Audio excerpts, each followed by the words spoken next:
Okay, illustration 23 നോക്കാം. From the following trial balance and adjustments of Shiv Shakti Enterprise of Delhi and their branch at Calcutta for the year prepared a consolidated balance sheet as at that date. Also prepare the head office account in the books of branch before the incorporation and branch account in the books of head office before and after the incorporation and the profit and loss account and show the necessary journal entries required to undertake the incorporation. Head ഓഫീസിൻ്റെയും branch ഓഫീസിൻ്റെയും balance തന്നിട്ടുണ്ട്. Debit ബാലൻസും ഉണ്ട്, credit ബാലൻസും ഉണ്ട്. അതായത് അസറ്റും ലയബിലിറ്റീസും എക്സ്പെൻസും ഇൻകുമാണ് തന്നിരിക്കുന്നത്. അപ്പോൾ ഓരോന്ന് നോക്കാം. Machinery, head office, branch 2 lakhs and 1 lakhs. Furniture, head office and branch 50,000 and 30,000. Debtors 20,000, branch 20,000. Stock 50,000 in head office and 30,000 in branch office. Cash 30,000 and 20,000. Bank 20,000 and 15,000. Bills receivable 10,000 and 5,000. Capital 2,90,000 in head office only. Creditors 1,50,000 and 30,000. Bills payable 60,000 and 10,000. Profit and loss account 60,000 and 15,000. Branch account 50,000 in head office, that is debit balance, and head office account in branch office 35,000, that is credit balance. അതായത് head ഓഫീസിൻ്റെ ബുക്കിൽ ബ്രാഞ്ചിൻ്റെ balance 50,000 ആണ് നിൽക്കുന്നത്. എന്നാൽ ബ്രാഞ്ചിൻ്റെ ബുക്കിൽ head office അക്കൗണ്ടിൻ്റെ balance 35,000. അപ്പോൾ രണ്ട് ബുക്കിലും ബ്രാഞ്ചിൻ്റെ ഹെഡ് ഓഫീസിൻ്റെ എമൗണ്ട് വ്യത്യാസം ഉണ്ട്. അതിൻ്റെ അഡ്ജസ്റ്റ്മെൻറ്റ്സ് തന്നിട്ടുണ്ട്. Goods worth rupees 3,000 sent by head office to branch are in transit. അപ്പോൾ ഹെഡ് ഓഫീസ് ബ്രാഞ്ചിലേക്ക് കൊടുത്ത ഗുഡ്സ് 3,000 റുപ്പീസിൻ്റെ ഗുഡ്സ് അത് ട്രാൻസിറ്റിലാണ് നിൽക്കുന്നത്. Cash transmitted by branch to head office of rupees 7,000 is in the transit. നേരെ തിരിച്ച് ബ്രാഞ്ച് ഹെഡ് ഓഫീസിലോട്ട് ഒരു 7,000 റുപ്പീസിൻ്റെ കൊടുത്തു, അത് ട്രാൻസിറ്റിലാണ് നിൽക്കുന്നത്. Head office received from debtors of the branch directly ₹1,000. ഇവിടെ ബ്രാഞ്ചിൻ്റെ ഡെപ്റ്റേഴ്സിൻ്റെ എമൗണ്ട് 1,000 രൂപ ഹെഡ് ഓഫീസിന് നേരിട്ട് ലഭിച്ചു. ബ്രാഞ്ചിൻ്റെ ഡെപ്റ്റേഴ്സ് ആയിരുന്നു, പക്ഷെ അത് ഹെഡ് ഓഫീസിലാണ് കിട്ടിയത്. Branch paid the head office creditors on its instruction 8,000. Branch head ഓഫീസിൻ്റെ ക്രെഡിറ്റേഴ്സിന് പേയ്മെൻറ്റ് കൊടുത്തു ഹെഡ് ഓഫീസിൻ്റെ നിർദ്ദേശപ്രകാരം. ഹെഡ് ഓഫീസിൻ്റെ ക്രെഡിറ്റേഴ്സ് ആയിരുന്നു, അത് ഹെഡ് ഓഫീസ് കൊടുക്കുവാനേ കുഴപ്പമില്ലായിരുന്നു. പക്ഷേ അതിന് പകരം ഹെഡ് ഓഫീസ് പറഞ്ഞു നിങ്ങളൊന്ന് കൊടുക്ക് എന്ന് പറഞ്ഞപ്പം ബ്രാഞ്ച് ഹെഡ് ഓഫീസിൻ്റെ ക്രെഡിറ്റേഴ്സിന് എമൗണ്ട് കൊടുത്തു. Branch received the interest on investment of head office. Head ഓഫീസിൻ്റെ ഇൻവെസ്റ്റ്മെൻറ്റിൻ്റെ ഇൻട്രസ്റ്റ് അത് ഹെഡ് ഓഫീസിലായിരുന്നു ലഭിക്കേണ്ടത്, പക്ഷേ ബ്രാഞ്ചിന് കിട്ടി. Depreciation of branch furniture of rupees 3,000 is omitted in the books of head office. ബ്രാഞ്ചിൻ്റെ ഫർണിച്ചറിൽ ഒരു ഡിപ്രീസിയേഷൻ ഉണ്ടായിരുന്നു, അത് ഹെഡ് ഓഫീസിൻ്റെ ബുക്കിൽ എഴുതുന്ന കാര്യം വിട്ടുപോയി. ഇത്രയും അഡ്ജസ്റ്റ്മെൻറ്റ്സ് ആണ് ഉള്ളത്. ആദ്യം നമുക്ക് കൺസോളിഡേറ്റഡ് ബാലൻസ് ഷീറ്റ് പ്രിപ്പയർ ചെയ്യാം. അത്രയും ചെയ്ത് കഴിഞ്ഞാൽ തന്നെ നിങ്ങൾക്ക് കാര്യങ്ങൾ വളരെ എളുപ്പമാകും. അതുകൊണ്ട് നമുക്ക് ആദ്യമേ കൺസോളിഡേറ്റഡ് ബാലൻസ് ഷീറ്റ് പ്രിപ്പയർ ചെയ്യാം. ബാലൻസ് ഷീറ്റ് സാധാരണ പ്രിപ്പയർ ചെയ്യുന്ന പോലെ തന്നെ അസറ്റും ലയബിലിറ്റീസും എഴുതുക. ആദ്യമേ തന്നെ മെഷീനറി എഴുതുക. ഇവിടെ trading profit and loss account ഒന്നും പ്രിപ്പയർ ചെയ്യേണ്ട കാര്യമില്ല. കൺസോളിഡേറ്റഡ് ബാലൻസ് ഷീറ്റിലേക്ക് നേരെ പോയാൽ മതി. കാരണം നമ്മൾ ക്വസ്റ്റിനകത്ത് തന്നെ പറഞ്ഞിരിക്കുന്നത് കൺസോളിഡേറ്റഡ് ബാലൻസ് ഷീറ്റ് പ്രിപ്പയർ ചെയ്യാനാണ് പറഞ്ഞിരിക്കുന്നത്, കണ്ടോ. അതുകൊണ്ട് ആദ്യമേ നമുക്ക് കൺസോളിഡേറ്റഡ് ബാലൻസ് ഷീറ്റ് പ്രിപ്പയർ ചെയ്യാം. ആദ്യം മെഷീനറിന്ന് ഹെഡ് കൊടുക്കുക. Head office, branch. Total amount 2 lakhs, 1 lakh total 3 lakhs. അടുത്തത് furniture, head office, branch 50,000 and 30,000. അതിൻ്റെ ടോട്ടൽ അതിന് ഒരു ഡിപ്രീസിയേഷൻ ഉണ്ട്, ഇതുണ്ടോ, ഡിപ്രീസിയേഷൻ ഓഫ് ബ്രാഞ്ച് ഫർണിച്ചർ. അത് ഹെഡ് ഓഫീസിൻ്റെ ബുക്കിൽ എഴുതാൻ വിട്ടുപോയെന്ന് പറഞ്ഞിട്ടുണ്ട്. അപ്പോൾ 3,000 റുപ്പീസ് ഡിപ്രീസിയേഷൻ ഫർണിച്ചറിൽ കുറയ്ക്കണം, 77,000. പിന്നെ ഡെപ്റ്റേഴ്സിൻ്റെ എമൗണ്ട് എഴുതുമ്പം ശ്രദ്ധിച്ചോണം. ഹെഡ് ഓഫീസിന് 20,000 റുപ്പീസ് ആയിരുന്നു. ബ്രാഞ്ച് ഓഫീസിലും 20,000 തന്നെയാണ് നിൽക്കുന്നത്. പക്ഷേ ഇതിൻ്റെ അതൊരു അഡ്ജസ്റ്റ്മെൻ്റ് ഉണ്ട്. Head office received from debtors of branch. Branch അറിഞ്ഞിട്ടില്ല, ബ്രാഞ്ചിൻ്റെ ഒരു ഡെപ്റ്റേഴ്സ് കൊണ്ട് ഹെഡ് ഓഫീസിൽ കൊടുത്തു എന്ന്, 1000 രൂപ കൊണ്ട് കൊടുത്തു എന്നുള്ള കാര്യം ബ്രാഞ്ച് അറിഞ്ഞിട്ടില്ല. അതുകൊണ്ടാണ് ബ്രാഞ്ചിൻ്റെ ബാലൻസിൽ ഡെപ്റ്റേഴ്സിൻ്റെ എമൗണ്ട് 20,000 നിൽക്കുന്നത്. അപ്പോൾ എന്ത് ചെയ്യണം? ആ 20,000 നിന്ന് ഹെഡ് ഓഫീസിലേക്ക് നേരിട്ട് കൊടുത്ത ആ 1,000 റുപ്പീസ് കുറച്ചിട്ടുള്ളത് വേണം കൺസോളിഡേറ്റഡ് ബാലൻസ് ഷീറ്റ് പ്രിപ്പയർ ചെയ്യുമ്പോൾ എഴുതാൻ. മനസ്സിലായോ? ഡെപ്റ്റേഴ്സിൻ്റെ എമൗണ്ട് എഴുതുമ്പോൾ ഡെപ്റ്റേഴ്സിൻ്റെ കാര്യത്തിൽ ഒരു അഡ്ജസ്റ്റ്മെൻ്റ് ഉണ്ട്. Third adjustment, head office received from debtors of the branch directly rupees 3,000. ബ്രാഞ്ചിൻ്റെ ഡെപ്റ്റേഴ്സ് ഒരാൾ 1000 രൂപ ഹെഡ് ഓഫീസിൽ നേരിട്ട് കൊണ്ട് കൊടുത്തു. അപ്പോൾ ബ്രാഞ്ചിൻ്റെ ഡെപ്റ്റേഴ്സ് എത്രയാണ് നിൽക്കുന്നത്? 20,000. ആ 20,000 ഇനി എഴുതാൻ പറ്റുമോ? ഇല്ല, കാരണം അതിലൊരു 1000 രൂപ ഹെഡ് ഓഫീസിന് നേരിട്ട് കിട്ടി. അത് ബ്രാഞ്ച് അറിഞ്ഞില്ല, അതുകൊണ്ടാണ് അവർ 20,000 എഴുതിയത്. അപ്പോൾ ആ 20,000 നിന്ന് 1,000 കുറച്ചിട്ടുള്ള ബാലൻസ് വേണം എഴുതാൻ. ഹെഡ് ഓഫീസിൻ്റെ ഡെപ്റ്റേഴ്സിന് അഡ്ജസ്റ്റ്മെൻ്റ് ഒന്നുമില്ല, അത് ആ 20,000 തന്നെ എഴുതിയാൽ മതി. ഓക്കെ. Then stock. ഹെഡ് ഓഫീസിൻ്റെ സ്റ്റോക്ക് 50,000. പിന്നെ ബ്രാഞ്ചിൻ്റെ സ്റ്റോക്ക് 30,000. സ്റ്റോക്ക് ഒരു ട്രാൻസിറ്റിൽ നിൽപ്പുണ്ട്. ഹെഡ് ഓഫീസ് ബ്രാഞ്ചിന് കൊടുത്തത് 3,000 റുപ്പീസിൻ്റെ സ്റ്റോക്ക് നിൽപ്പുണ്ട്. ഗുഡ്സ് ഇൻ ട്രാൻസിറ്റ് 3,000 എഴുതണം. ടോട്ടൽ ഔട്ടർ കോളത്തിൽ എഴുതുക. അടുത്ത അസറ്റ് ക്യാഷ് 30,000 ആൻഡ് 20,000. ക്യാഷിൻ്റെ കാര്യത്തിൽ അഡ്ജസ്റ്റ്മെൻ്റ് ഉണ്ട്. Cash transmitted by branch to head office of ₹7,000 is in the transit. Head ഓഫീസിലേക്ക് ബ്രാഞ്ച് കൊടുത്ത എമൗണ്ടാണ്. ഇവിടെ ഹെഡ് ഓഫീസിൻ്റെ അക്കൗണ്ടിൽ എത്ര വരും? 30,000. ഹെഡ് ഓഫീസിൻ്റെ ബാലൻസ് 30,000 ആണ്. ക്യാഷിൻ്റെ ബാലൻസ് 30,000. ക്യാഷ് ഇൻ ട്രാൻസിറ്റ്, ഇത് ഹെഡ് എഴുതിയിരിക്കുന്നത് തിരിഞ്ഞു പോയതാണ്. ക്യാഷ് ഇൻ ട്രാൻസിറ്റ് ആണ് 7,000 വരേണ്ടത്. ബ്രാഞ്ചിൻ്റെ എമൗണ്ട് 20,000 ആണ് വരേണ്ടത്. കാരണം ബ്രാഞ്ചിലുള്ള ബാലൻസ് ആ 20,000 അവർ 20,000 നിന്ന് വീണ്ടും 7,000 കുറയ്ക്കേണ്ട കാര്യമില്ല. കാരണം ആ 7,000 കഴിഞ്ഞിട്ടുള്ള ബാലൻസ് ആണ് ബ്രാഞ്ച് നമുക്ക് തന്നിരിക്കുന്നത്. അതുകൊണ്ട് ബ്രാഞ്ചിൻ്റെ ബാലൻസിൽ 20,000 തന്നെ എഴുതാം. ഇവിടെ പ്രിൻറ്റിംഗ് മിസ്റ്റേക്കാണ്. ബ്രാഞ്ച് എന്നുള്ളത് 7,000 എന്നാണ് എഴുതിയിരിക്കുന്നത്. ബ്രാഞ്ചിൻ്റെ 7,000 അല്ല, 20,000 ആണ്. ക്യാഷ് ഇൻ ട്രാൻസിറ്റ് ആണ് 7,000 വരേണ്ടത്. അതിനുശേഷം ബാങ്കിൻ്റെ balance 20,000 and 15,000.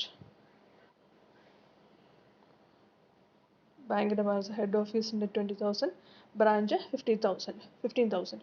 Bills receivable 10,000 and 5,000. ബാക്കി capital, creditors, bills payable, profit and loss account, branch account, head office. ഇനി വേറെ അസറ്റ് ഒന്നും ഇല്ല. അസറ്റ് കോളം എല്ലാം കഴിഞ്ഞു. ഇനി നമുക്ക് ലയബിലിറ്റി കോളത്തിലേക്ക് വരിക. ലയബിലിറ്റി കോളത്തിൽ വരുമ്പോൾ ക്യാപിറ്റൽ 2,90,000 എടുത്ത് എഴുതുക. Add profit or loss. നിങ്ങൾക്കറിയാം രണ്ടിനും ക്രെഡിറ്റ് ബാലൻസ് ആണ്. അതിനർത്ഥം പ്രോഫിറ്റ് ആണ് ബാലൻസ്, നെറ്റ് പ്രോഫിറ്റ് ആണ് വരുന്നത്. പ്രോഫിറ്റ് ആൻഡ് ലോസ് അക്കൗണ്ട് 60,000ഉം ഹെഡ് ഓഫീസിൻ്റെ ബാലൻസ് 15,000 രൂപ. പക്ഷേ ഇതിനകത്തൊരു അഡ്ജസ്റ്റ്മെൻറ്റ് വരും. ഒന്നല്ല, 2 അഡ്ജസ്റ്റ്മെൻറ്റ് വരും. കാരണം പ്രോഫിറ്റിനെ ബാധിക്കുന്ന 2 ഐറ്റംസ് ഉണ്ട്.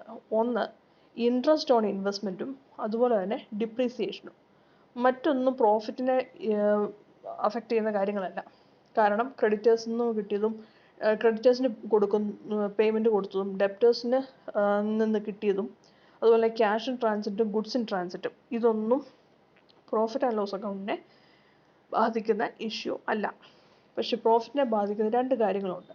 ഒന്ന് ഇൻട്രസ്റ്റ് ഓൺ ഇൻവെസ്റ്റ്മെൻറ്റും മറ്റൊന്ന് ഡിപ്രീസിയേഷനും.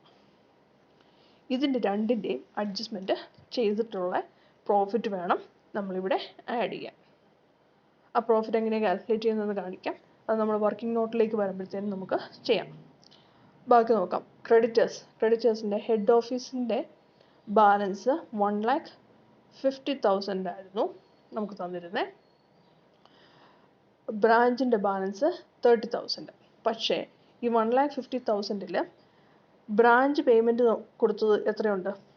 8,000 റുപ്പീസ് ഉണ്ട്.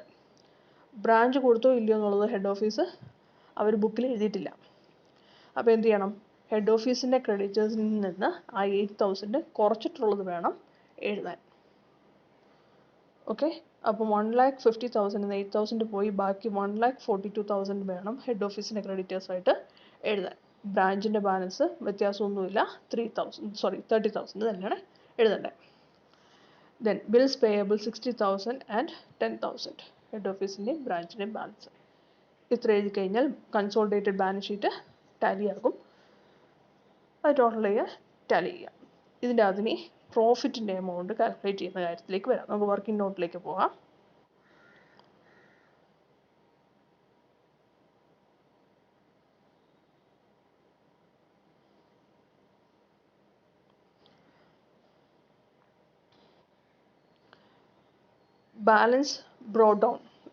Balance carry down, credit balance ആണ്. നിങ്ങൾ ഇത് ശ്രദ്ധിച്ച് ചെയ്യണം. ഇതിൻ്റെ അകത്തെ വർക്കിംഗ് നോട്ട് കുറച്ച് കൺഫ്യൂസിങ് ഉണ്ടാക്കുന്നതാണ്, പക്ഷേ നിങ്ങൾ ശ്രദ്ധിച്ചിരിക്കണം.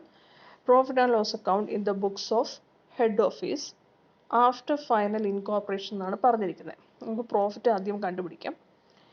നിങ്ങൾക്കറിയാം ഹെഡ് ഓഫീസിൻ്റെ ബുക്കിലെ പ്രോഫിറ്റ് ആൻഡ് ലോസ് അക്കൗണ്ട് ആണ് നമുക്ക് എടുക്കേണ്ടത്. അതിൽ ഹെഡ് ഓഫീസിൻ്റെ ബാലൻസ് എത്രയാണ് നിൽക്കുന്നത്? 60,000 ആണ് നിൽക്കുന്നത്. Balance carried out 60,000 credit balance ആയതുകൊണ്ട് അത് ക്രെഡിറ്റിൽ വേണം എഴുതാൻ. ഓക്കെ, പ്രോഫിറ്റിലേക്ക് ആഡ് ചെയ്യുന്ന ഒരു ഐറ്റമാണ് 2,000. ഇൻട്രസ്റ്റ് ആഡ് ചെയ്യണം വേണ്ടേ? ഇൻട്രസ്റ്റ് ആഡ് ചെയ്യേണ്ട ഒരു ഐറ്റമാണ് 2,000. അതിൻ്റെ അഡ്ജസ്റ്റ്മെൻറ്റ് ചെയ്തിട്ടില്ലായിരുന്നു. കാരണം ആ ഇൻട്രസ്റ്റ് കിട്ടിയത് ഹെഡ് ഓഫീസിലല്ല കിട്ടിയത്. ഹെഡ് ഓഫീസിന് ഇൻവെസ്റ്റ്മെൻ്റ് ആണെങ്കിലും അതിൻ്റെ എമൗണ്ട് കിട്ടിയത് ബ്രാഞ്ചിലാണ്. അപ്പോൾ ഹെഡ് ഓഫീസിൻ്റെ ബുക്കിൽ അതിൻ്റെ അഡ്ജസ്റ്റ്മെൻറ്റ് വന്നിട്ടില്ല. ഹെഡ് ഓഫീസിൻ്റെ പ്രോഫിറ്റിൽ അത് ആഡ് ചെയ്ത് വരേണ്ട കാര്യമാണ്. അപ്പോൾ 60,000 കൂടെ ആ 2,000 ആഡ് ചെയ്ത് ചെയ്യേണ്ടത് കൊണ്ട് പ്രോഫിറ്റിനെ സാധാരണ ക്രെഡിറ്റ് അല്ലേ ചെയ്യണ്ടേ? അപ്പം ഇൻകം ആയത് കാരണം അതിനെ നമ്മൾ ക്രെഡിറ്റ് ചെയ്യേണ്ട കാര്യമാണ്. അപ്പോൾ ഇൻട്രസ്റ്റ് അക്കൗണ്ട് എന്ന് പറഞ്ഞ് ഇൻട്രസ്റ്റ് അക്കൗണ്ട് എന്ന് പറഞ്ഞ് 2,000 ആഡ് ചെയ്യാം. അതിനുശേഷം ബ്രാഞ്ചിൻ്റെ പ്രോഫിറ്റ് ആൻഡ് ലോസ് അക്കൗണ്ട് കൊണ്ടുവരണം. അതും കൂടെ ആഡ് ചെയ്തിട്ട് വേണം, ടോട്ടൽ എമൗണ്ട് വേണം നമുക്ക് ബാലൻസ് ഷീറ്റിൽ ആഡ് പ്രോഫിറ്റ് എന്ന് പറഞ്ഞ് നമുക്ക് കാണിക്കണ്ടേ. ബ്രാഞ്ച് അക്കൗണ്ട് എങ്ങനെയാണ് 12,000 കിട്ടിയെന്നുള്ളത് നോക്കാം. ബ്രാഞ്ചിൻ്റെ ബാലൻസ് എത്രയാണ് നിൽക്കുന്നത്? പ്രോഫിറ്റിൻ്റെ ബാലൻസ് 15,000 ആണ് നിൽക്കുന്നത്. ബ്രാഞ്ചിൻ്റെ പ്രോഫിറ്റ് ആൻഡ് ലോസ് അക്കൗണ്ടിൻ്റെ ബാലൻസ് 15,000. അതിൽ നിന്ന് നമുക്ക് ഡിപ്രീസിയേഷൻ്റെ ഒരു 3,000 റുപ്പീസ് പോകാനായിട്ടുണ്ട്. ഇവർ ഒമിറ്റ് ചെയ്തു എന്നാണ് പറഞ്ഞിരിക്കുന്നത്. ഹെഡ് ഓഫീസിൻ്റെ ബുക്സിൽ അത് ഒമിറ്റ് ചെയ്ത് എഴുതാൻ വിട്ടുപോയെന്നാണ് പറഞ്ഞിരിക്കുന്നത്. അപ്പോൾ ഹെഡ് ഓഫീസിൻ്റെ ബുക്കിൽ ബ്രാഞ്ചിൻ്റെ പ്രോഫിറ്റ് ആഡ് ചെയ്ത് കൂടി നിൽക്കുക. അത് കുറയണമല്ലോ. ആ 15,000 നിന്ന് 3,000 കുറച്ചിട്ടുള്ള ബാക്കിയാണ് നമുക്ക് ബ്രാഞ്ച് അക്കൗണ്ട് എന്നും പറഞ്ഞ് പ്രോഫിറ്റ് ആൻഡ് ലോസ് അക്കൗണ്ടിലേക്ക് എഴുതുന്നത്. ബൈ ബ്രാഞ്ച് അക്കൗണ്ട് 12,000 എഴുതി. അത് ബ്രാഞ്ചിൻ്റെ 15,000 നിന്ന് ഡിപ്രീസിയേഷൻ്റെ എമൗണ്ട് പോയതാണ്. 3,000 is 12,000. ആ എമൗണ്ട് ആണ് ഇവിടെ 12,000 ആയിട്ട് എഴുതിയിരിക്കുന്നത്. വേറെ അഡ്ജസ്റ്റ്മെൻ്റ് ഒന്നും പ്രോഫിറ്റിനകത്ത് വരുന്നില്ല. അത് കഴിഞ്ഞിട്ട് ബാലൻസ് ബ്രോട്ട് ഡൗൺ. അപ്പം ബ്രാഞ്ചിൻ്റെ പ്രോഫിറ്റിൻ്റെ ടോട്ടലും ഇതിനകത്ത് വന്നിട്ടുണ്ട്. ഈ 74,000 വരും. അതാണ് നമ്മളിവിടെ ബാലൻസ് ഷീറ്റിൽ ആഡ് പ്രോഫിറ്റ് എന്ന് പറഞ്ഞ് 74,000 ആഡ് ചെയ്തിരിക്കുന്നത്. ഇത്ര കഴിഞ്ഞാൽ കൺസോളിഡേറ്റഡ് ബാലൻസ് ഷീറ്റ് കഴിഞ്ഞു. ഇനി branch account in the books of head office before final incorporation എന്ന് പറഞ്ഞ് ഒരു കാര്യം ചെയ്യണമെന്ന് നിങ്ങൾ ക്വസ്റ്റിനകത്ത് പറഞ്ഞിട്ടുണ്ട്. Head office account in the books of branch before incorporation and branch account in the books of head office before and after incorporation എന്ന് പറഞ്ഞിട്ടുണ്ട്. അത് ചെയ്യണം. ഇനി ആ വർക്കിംഗ് നോട്ട് നമുക്ക് നോക്കാം.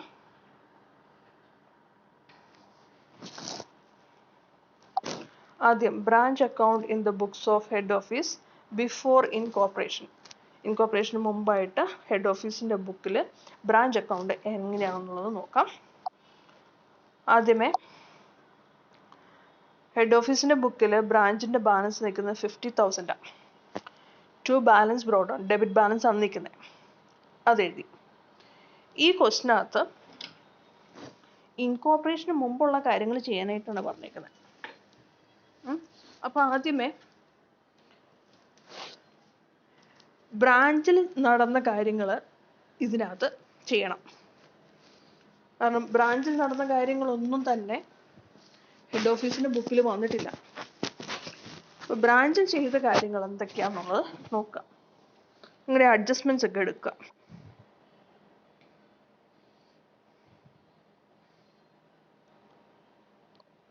ഞാൻ പറയുന്നത് ശ്രദ്ധിച്ചോളുക. ഹെഡ് ഓഫീസിൻ്റെ ബുക്കിൽ ബ്രാഞ്ച് അക്കൗണ്ടാണ് നമ്മളിപ്പം ചെയ്യാൻ പോകുന്നത്. ഇൻകോർപ്പറേഷന് മുമ്പുള്ള അഡ്ജസ്റ്റ്മെൻറ്റ്സ് ഒക്കെയാണ് ആദ്യം നമുക്ക് ചെയ്യേണ്ടത്. അപ്പോൾ ബ്രാഞ്ച് ചെയ്തു, പക്ഷേ ഹെഡ് ഓഫീസ് ചെയ്യാത്ത കാര്യങ്ങളാണ് നമുക്ക് ആദ്യമേ ഇവിടെ അഡ്ജസ്റ്റ് ചെയ്യേണ്ടത്. ഓക്കെ, ഇവിടെ goods worth ₹3,000 send by head office to branch. അത് ഹെഡ് ഓഫീസ് ചെയ്ത കാര്യമാണ്, നമുക്കത് ഇവിടെ എടുക്കേണ്ട കാര്യം ഇല്ല. Okay, cash transmitted by branch to head office of ₹7,000 is in transit. ഇത് ഹെഡ് ഓഫീസിലേക്ക് ബ്രാഞ്ച് കൊടുത്ത കാര്യമാണ്. അപ്പോൾ ബ്രാഞ്ച് ചെയ്തൊരു കാര്യമാണ്. ബ്രാഞ്ച് എന്താ ചെയ്തേ? ഒരു ₹7,000 ഹെഡ് ഓഫീസിലേക്ക് കൊടുക്കുകയോ ചെയ്തേ. അപ്പോൾ ഹെഡ് ഓഫീസിൻ്റെ ബുക്കിൽ ബ്രാഞ്ചിൽ നിന്ന് നമുക്ക് കിട്ടാനുള്ളതായിട്ട്, അതായത് ഡെബിറ്റ് ബാലൻസ് നിൽക്കുന്ന എന്താണ്? അതിൻ്റെ അർത്ഥം എന്താ? ബ്രാഞ്ചിൽ നിന്ന് നമുക്ക് കിട്ടാനുള്ളതായിട്ട് നിൽക്കുക ₹50,000. അതിനകത്തുനിന്ന് കുറയണമല്ലോ 7,000. അതുകൊണ്ടാണ് cash in transit by cash in transit എന്ന് പറഞ്ഞ് നേരെ ഓപ്പോസിറ്റ് സൈഡിൽ 7,000 എഴുതി. നമ്മൾ ആ എൻട്രിയും പഠിച്ചിട്ടുണ്ട്. അതുപോലെ തന്നെ cash in transit debtor to branch account എന്നാണ് നമ്മൾ എൻട്രി പഠിച്ചത്. അപ്പോൾ ആദ്യമേ ബ്രാഞ്ചിൻ്റെ ബാലൻസ്, ഡെബിറ്റ് ബാലൻസ് എടുത്ത് ബ്രോഡ് ഡൗൺ ചെയ്ത് എഴുതുക. അത് കഴിഞ്ഞ് ബ്രാഞ്ച് ചെയ്ത കാര്യങ്ങൾ നമ്മൾ ഇതിനകത്തോട്ട് അഡ്ജസ്റ്റ് ചെയ്യാം. അപ്പം ഗുഡ്സ് ഇൻ ട്രാൻസിറ്റ് ചെയ്തത് ഹെഡ് ഓഫീസാണ് ചെയ്തത്, അത് ഇതിൻ്റെ അകത്ത് കൊണ്ടുവരേണ്ട കാര്യമില്ല. ക്യാഷ് ഇൻ ട്രാൻസിറ്റ് ചെയ്തത് ബ്രാഞ്ചാണ് ചെയ്തത്, അത് ബ്രാഞ്ചിൻ്റെ അക്കൗണ്ടിൽ നമുക്ക് കൊണ്ടുവരണം. 7,000 എഴുതി. Head office received debtors of the branch directly ₹1,000. ഇവിടെ ഹെഡ് ഓഫീസിന് കിട്ടിയ കാര്യമാണ്, അത് ബ്രാഞ്ച് അറിഞ്ഞിട്ടില്ല.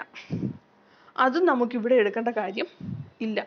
കാരണം ഹെഡ് ഓഫീസിന് ബ്രാഞ്ചിൻ്റെ ഡെപ്റ്റേഴ്സിൽ നിന്ന് കിട്ടിയ കാര്യമാണ്, ബ്രാഞ്ച് ചെയ്ത കാര്യമല്ല, ഹെഡ് ഓഫീസിന് കിട്ടിയ കാര്യമാണ്. അതും നമുക്കിവിടെ എടുക്കണ്ട.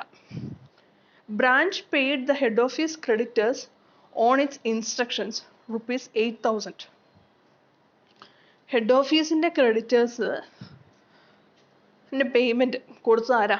ബ്രാഞ്ചാണ് കൊടുത്തത്. അത് ബ്രാഞ്ച് ചെയ്ത കാര്യമാണ്. അപ്പോൾ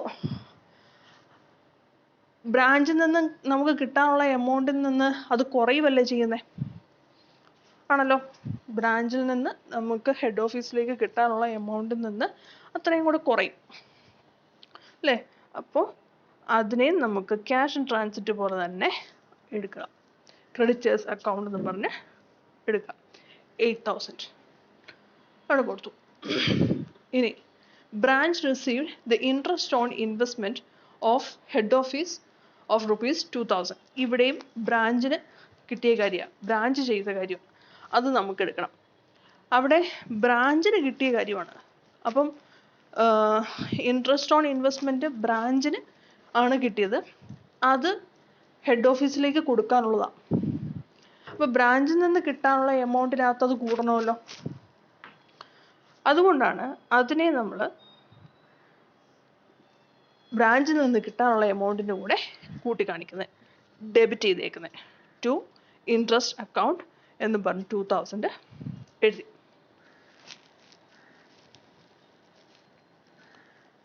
അടുത്തത് depreciation of branch furniture 3000 is omitted in the books of head office.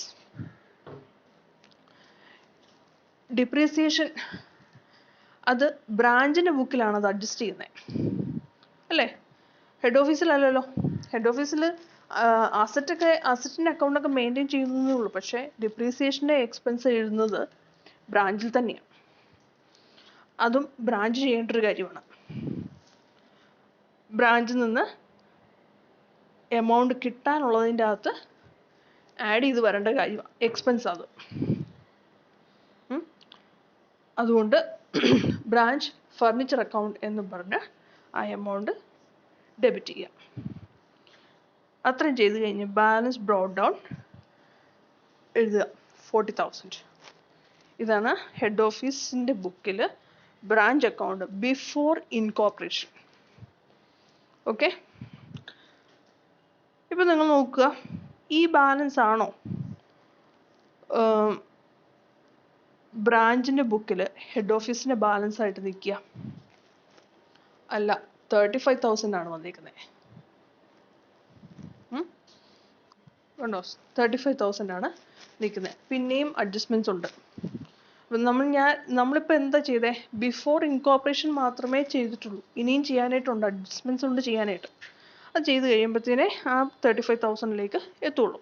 അത് നമ്മൾ അടുത്ത സ്റ്റെപ്പിലാണ് ചെയ്യുന്നത്.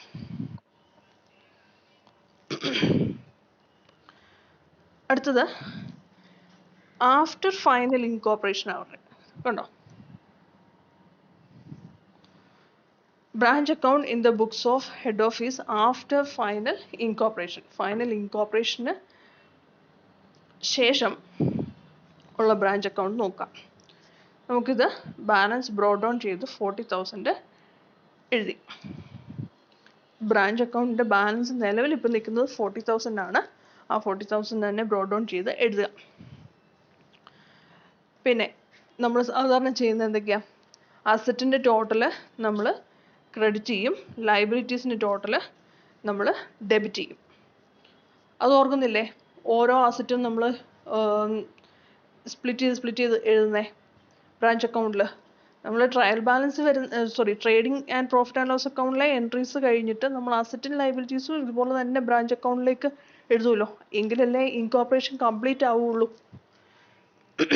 ഇവിടെ ട്രേഡിംഗ് പ്രോഫിറ്റ് ആൻഡ് ലോസ് അക്കൗണ്ടിലെ എൻട്രീസ് ഒന്നും ഇല്ല, പക്ഷേ അസറ്റും ലയബിലിറ്റീസും നമുക്ക് ഇങ്ങോട്ട് ബ്രോട്ട് ഡൗൺ ചെയ്ത് എഴുതണം, എങ്കിലേ ഇൻകോർപ്പറേഷൻ ആവത്തുള്ളൂ. മറ്റേതെന്ന് പറഞ്ഞാൽ തമ്മിലുള്ള ഡിഫറൻസ് നമ്മൾ റിക്കൺസൈൽ ചെയ്തെടുത്ത സ്റ്റെപ്പ് മാത്രമേ ആയിട്ടുള്ളൂ ആദ്യത്തെ ബിഫോർ ഫൈനൽ ഇൻകോർപ്പറേഷൻ എന്നുള്ള സ്റ്റേജിൽ ചെയ്തത്. ഇനിയാണ് ഇൻകോർപ്പറേഷൻ ചെയ്യാൻ പോകുന്നത്. എന്ന് വെച്ചാൽ നമ്മൾ trading profit and loss account prepare ചെയ്ത പ്രോബ്ലത്തിൽ പഠിച്ചായിരുന്നു. ആദ്യം ട്രേഡിംഗ് അക്കൗണ്ടിലെ എക്സ്പെൻസും ഇൻകവും ബ്രാഞ്ച് അക്കൗണ്ടിൽ ബ്രോട്ട് ഡൗൺ ചെയ്ത് എഴുതും. അതിനുശേഷം പ്രോഫിറ്റ് ആൻഡ് ലോസ് അക്കൗണ്ടിലെ എക്സ്പെൻസും ഇൻകവും നമ്മൾ ബ്രോട്ട് ഡൗൺ ചെയ്ത് എഴുതും. അത് കഴിഞ്ഞ് അസറ്റും ലയബിലിറ്റീസും ബ്രോട്ട് ഡൗൺ ചെയ്ത് എഴുതും. ഇവിടെ ട്രേഡിംഗ് പ്രോഫിറ്റ് ആൻഡ് ലോസ് അക്കൗണ്ടിലെ എൻട്രീസ് ഒന്നുമില്ല, പകരം അസറ്റും ലയബിലിറ്റിയും മാത്രമേ ഉള്ളൂ. അതാണ് നമ്മളിവിടെ ബ്രോട്ട് ഡൗൺ ചെയ്ത് എഴുതാൻ പോകുന്നത്. Sundry assets 92,000 and sundry liabilities 40,000. എങ്ങനെയാണ് 92,000 വന്നതെന്ന് നോക്കാം.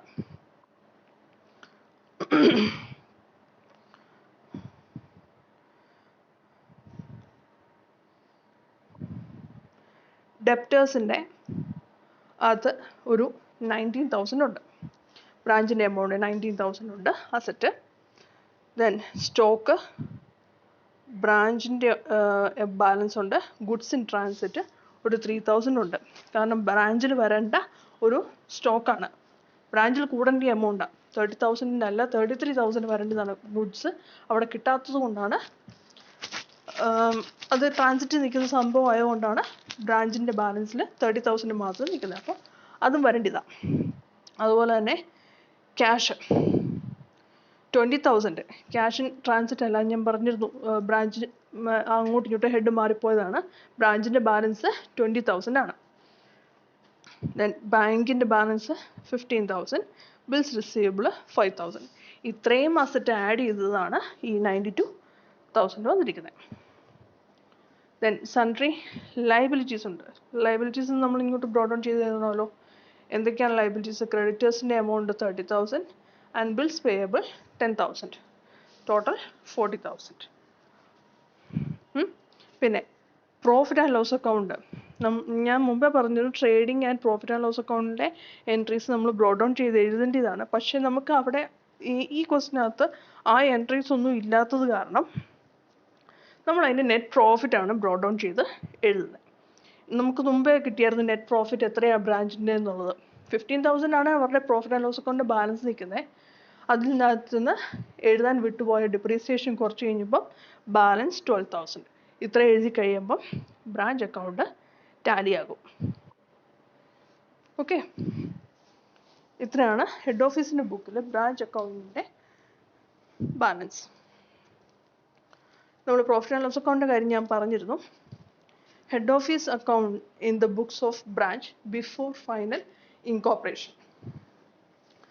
ഫൈനൽ ഇൻകോർപ്പറേഷന് മുമ്പായിട്ട് ബ്രാഞ്ചിൻ്റെ ബുക്കിൽ ഹെഡ് ഓഫീസിൻ്റെ അക്കൗണ്ട് അതും എഴുതണമെന്ന് നമ്മളോട് പറഞ്ഞിട്ടുണ്ട്. കാരണം നമ്മുടെ ക്വസ്റ്റിനകത്ത് അത് പ്രത്യേകം പറയുന്നുണ്ട് എന്തൊക്കെ എഴുതണമെന്നുള്ളത്. ഇവിടെ prepare head office account in the books of branch before incorporation. ഇൻകോർപ്പറേഷന് മുമ്പുള്ള കാര്യം മാത്രം എഴുതിയാൽ മതി. ഇൻകോർപ്പറേഷൻ്റെ കാര്യം ചെയ്യേണ്ട കാര്യമില്ല. ഓക്കെ, അതുകൊണ്ട് നമുക്ക് ബ്രാഞ്ചിൻ്റെ ബുക്കിൽ ഹെഡ് ഓഫീസ് അക്കൗണ്ട് കൂടെ നോക്കാം. നമുക്ക് തന്നിരുന്ന ട്രയൽ ബാലൻസിൽ ക്രെഡിറ്റ് ബാലൻസ് ആയിട്ട് 35,000 ആണ് ഹെഡ് ഓഫീസിൻ്റെ balance. So by balance brought down എന്ന് പറഞ്ഞ് 35,000 എഴുതി. അത് കഴിഞ്ഞ് നമുക്ക് ഹെഡ് ഓഫീസ് ചെയ്ത കാര്യങ്ങളാണ് നമുക്ക് ഇതിനകത്ത് എഴുതേണ്ടത്. മുമ്പേ ചെയ്തത് ഹെഡ് ഓഫീസിൻ്റെ ബുക്കിൽ ബ്രാഞ്ച് ചെയ്ത കാര്യങ്ങളായിരുന്നു എഴുതിയത്. പക്ഷേ ഇവിടെ നേരെ തിരിച്ചാണ് വേണ്ടത്. ഹെഡ് ഓഫീസ് ചെയ്ത കാര്യങ്ങളാണ് നമുക്കിവിടെ എഴുതേണ്ടത്. Head office goods in transit ചെയ്തായിരുന്നു.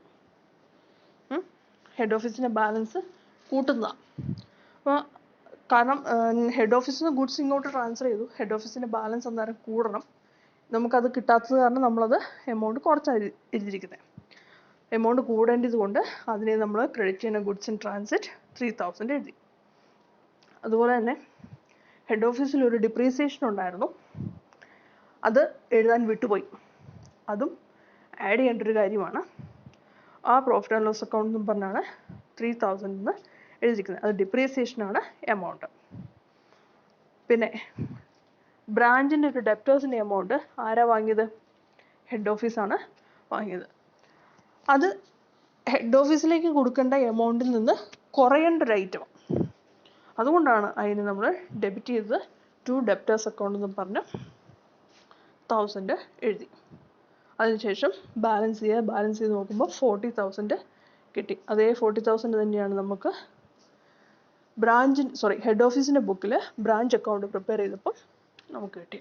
അങ്ങനെ ഇത് രണ്ടും അങ്ങോട്ടും ഇങ്ങോട്ടും ടാലി ആവും. 35,000 അല്ല ശരിക്കും വരേണ്ട ബാലൻസ്, 40,000 ആണ് രണ്ട് ബുക്കിലും വരേണ്ട ബാലൻസ്. ഓക്കെ,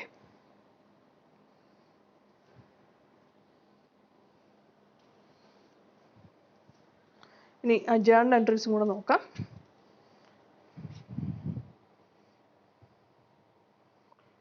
ആദ്യത്തെ ഗുഡ്സ് ഇൻ ട്രാൻസിറ്റിൻ്റെ അഡ്ജസ്റ്റ്മെൻറ്റ്സിൻ്റെ കാര്യമാണ് നമുക്ക് നോക്കേണ്ടത്. Goods in transit from head office to branch. Head ഓഫീസിൽ നിന്ന് ബ്രാഞ്ചിലേക്ക് ഗുഡ്സ് കൊടുത്തു. അതിൻ്റെ എൻട്രി ഹെഡ് ഓഫീസിൽ ചെയ്തായിരുന്നു, പക്ഷേ ബ്രാഞ്ചിൽ ചെയ്തില്ല. അപ്പോൾ അതിന് എൻട്രി എന്ത് എഴുതണം? Goods in transit debited to head office. അതുകൊണ്ടാണ് ഹെഡ് ഓഫീസിൻ്റെ ബുക്കിൽ അതിന് എൻട്രി ഒന്നും എഴുതേണ്ട കാര്യം ഇല്ല. No, already done. ഓക്കെ, ആ ഒരു ട്രാൻസാക്ഷൻ ഹെഡ് ഓഫീസ് ചെയ്തായിരുന്നു, അപ്പോൾ വീണ്ടും ചെയ്യേണ്ട കാര്യമില്ല. പക്ഷേ ബ്രാഞ്ചിൽ അത് ചെയ്യണം. Goods in transit debited to head office. Cash in transit മുമ്പത്തേന് നേരെ തിരിച്ച് ബ്രാഞ്ചിൽ അത് ചെയ്തു. ബ്രാഞ്ച് ഹെഡ് ഓഫീസിലേക്ക് കൊടുക്കുമായിരുന്നു. ബ്രാഞ്ചിൽ അത് ഓൾറെഡി ഡൺ ആണ്, പക്ഷേ ഹെഡ് ഓഫീസിൽ അത് കിട്ടാത്തത് കാരണം അവരത് ചെയ്യാനായിട്ടുണ്ട്. Cash in transit debited to branch account 7,000. Receipt from debtors of branch by head office. ബ്രാഞ്ചിൻ്റെ ഡെപ്റ്റേഴ്സ് ഹെഡ് ഓഫീസിൽ കിട്ടി, അവിടെ അവരത് എൻട്രി ചെയ്തായിരുന്നു. അത് ഓൾറെഡി ഡൺ ആണ്. ഹെഡ് ഓഫീസിൽ വീണ്ടും എൻട്രി ചെയ്തേണ്ട കാര്യം ഇല്ല. പക്ഷേ ബ്രാഞ്ചിൽ അതിന് എൻട്രി ചെയ്യണം. Head office account debtor to debtors account. ഡെപ്റ്റേഴ്സിൻ്റെ എമൗണ്ട് കുറയല്ലേ ചെയ്യണ്ടേ, അതുകൊണ്ടാണ് അതിനെ ക്രെഡിറ്റ് ചെയ്തത്. Head office account debtor to debtors. Payment head office creditors by branch. Head ഓഫീസിൻ്റെ ക്രെഡിറ്റേഴ്സിനെ ബ്രാഞ്ചാണ് പേയ്മെൻറ്റ് നടത്തിയത്. അപ്പോൾ ബ്രാഞ്ചിൽ അത് ഓൾറെഡി ഡൺ ആണ്. ഹെഡ് ഓഫീസിൽ അതിനെ എൻട്രി എഴുതാനായിട്ട് ഉണ്ട്. ക്രെഡിറ്റേഴ്സിൻ്റെ ബാലൻസ് എന്ത് ബാലൻസാണ്? Credit balance. ക്രെഡിറ്റേഴ്സ് ഹെഡ് ഓഫീസിൻ്റെ ക്രെഡിറ്റേഴ്സ് കുറയേണ്ടതാണ്. Creditors debtor to branch account 8,000.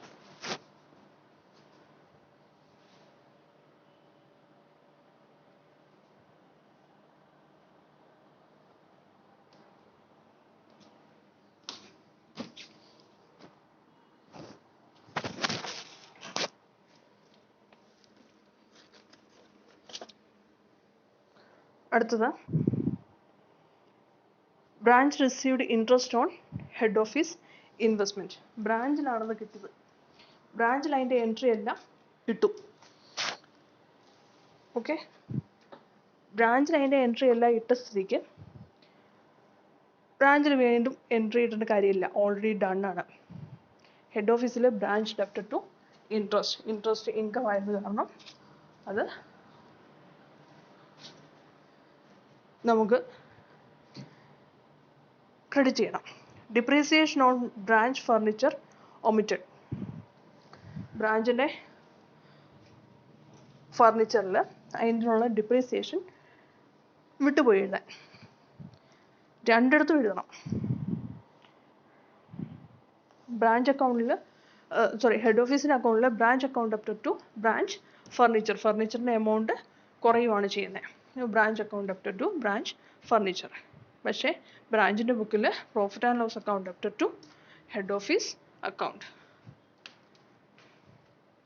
Then transfer of interest account to profit and loss account. ഈ ഇൻട്രസ്റ്റിൻ്റെ കാര്യം പ്രോഫിറ്റ് ആൻഡ് ലോസ് അക്കൗണ്ടിലേക്ക് ട്രാൻസ്ഫർ ചെയ്യേണ്ടതായിട്ടുണ്ട്. ആ കാര്യമാണ് എഴുതിയിരിക്കുന്നത്. Interest account debtor to profit and loss account 2,000. ബ്രാഞ്ചിൻ്റെ ബുക്കിൽ നോ എൻട്രി. കാരണം അത് ഹെഡ് ഓഫീസിൻ്റെ ട്രാൻസാക്ഷനാണ്. ബ്രാഞ്ചിൻ്റെ ബുക്കിൽ അത് വീണ്ടും എഴുതേണ്ട കാര്യം ഇല്ല. Branch profit incorporated in head office account. ബ്രാഞ്ചിൻ്റെ പ്രോഫിറ്റ് ഹെഡ് ഓഫീസിൻ്റെ ബുക്കിൽ അത് ഇൻകോർപ്പറേറ്റ് ചെയ്യണം. അപ്പോൾ branch debtor to profit and loss account. ബ്രാഞ്ചിൻ്റെ പ്രോഫിറ്റ് എത്രയായിരുന്നു? 12,000 ആയിരുന്നു. അത് ഇൻകോർപ്പറേറ്റ് ചെയ്ത് എഴുതി. അത് ബ്രാഞ്ചിൻ്റെ ബുക്കിൽ അതിന് എൻട്രി എഴുതേണ്ട കാര്യമില്ല, ഇൻകോർപ്പറേഷൻ്റെ കാര്യത്തിൽ വരുന്നില്ല. അടുത്തത് branch asset incorporated in head office book. അത് നമ്മൾ നേരത്തെ പഠിച്ചിട്ടുള്ളതാണ്. അസറ്റ് ഇൻകോർപ്പറേറ്റ് ചെയ്ത് എഴുതണമെന്ന്. അസറ്റ് എല്ലാം നമ്മൾ ഡെബിറ്റ് ചെയ്യും, ബ്രാഞ്ചിലേക്ക് ക്രെഡിറ്റ് ചെയ്ത് കൊടുക്കും ടു ബ്രാഞ്ച്. അത് ഹെഡ് ഓഫീസിൽ ചെയ്താൽ മതി. ബ്രാഞ്ചിൻ്റെ ബുക്കിൽ അത് ഇൻകോർപ്പറേറ്റ് ചെയ്യേണ്ട കാര്യം ഇല്ല. അതുപോലെ തന്നെ ലൈബിലിറ്റീസും ഹെഡ് ഓഫീസിൻ്റെ ബുക്കിൽ മാത്രം എഴുതിയാൽ മതി, ബ്രാഞ്ചിൻ്റെ ബുക്കിൽ എഴുതണം. അതുകൊണ്ടാണ് നോ എൻട്രി വന്നിരിക്കുന്നത്. Branch debtor to creditors and bills payable. ഇത്രയാണ് ഇല്ലസ്ട്രേഷൻ 23. ഇതോടുകൂടി ബ്രാഞ്ച് അക്കൗണ്ട്സ് കംപ്ലീറ്റ് ആയി. നിങ്ങൾ ഇല്ലസ്ട്രേഷൻസ് ഒക്കെ എക്സസൈസ് ക്വസ്റ്റ്യൻസ് ഒക്കെ ചെയ്ത് നോക്കുക. എന്തെങ്കിലും ഡൗട്ട് ഉണ്ടെങ്കിൽ എന്നോടൊന്ന് ചോദിക്കാം. ഓക്കെ.